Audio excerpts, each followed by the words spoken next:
Hi CM Jagan గారు అయితే bus యాత్ర చేస్తున్న విషయం అందరికీ తెలిసిందే. కానీ ఈ యాత్రలో అయితే ఆయనకి ఎవరో కానీ తెలియని వ్యక్తి అయితే ఒక సూటిగా రాయిని అయితే ఆయన తల మీద కొట్టారు. అదైతే ఎడమ కంటికి కొంచెం పైన అయితే పెద్ద గాయమైతే అయింది.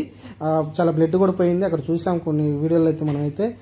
ఇదైతే కొంచెం వైసీపీ వాళ్ళు అయితే తీవ్రంగా ఖండిస్తున్నారు. ఇది కావాలనే టీడీపీ కార్యకర్తల చేత చేపించారని అయితే వాళ్ళు అయితే చెప్తున్నారు. మరి ఇది ఎవరు చేసినా తప్పే.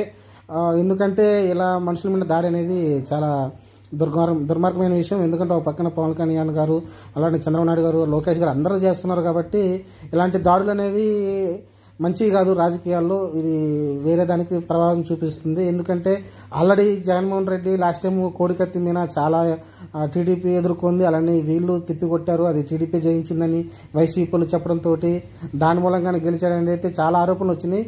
మళ్ళీ ఇప్పుడు ప్రస్తుతం అయితే మళ్ళీ సేమ్ ఇదే ఎలక్షన్ క్యాంపెయినింగ్లో మళ్ళీ ఇప్పుడు ఎవరో అది క్యాట్ బాల్తో కొట్టారంటున్నారు.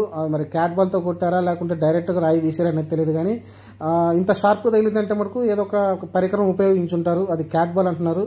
మనం చిన్నప్పుడు పెట్టెల్లో పావురాలు కొట్టుకుని ఉంటారు కదా, ఆ టైపు క్యాట్ బాల్ యూజ్ చేశారనిపిస్తుంది. గాయం అయితే కొంచెం కనిపిస్తుంది. అదే కంటికి తగిలి ఉంటే కంటికి చూపే పోయే ప్రమాదం అయితే కనిపించింది. కానీ కొంచెం కంటి పైన తగిలింది కాబట్టి అంత ప్రమాదం అయితే ప్రస్తుతానికి ఏమీ లేదు. చూద్దాం మరి ఇంకా ఎన్ని జరగబోతున్నాయి.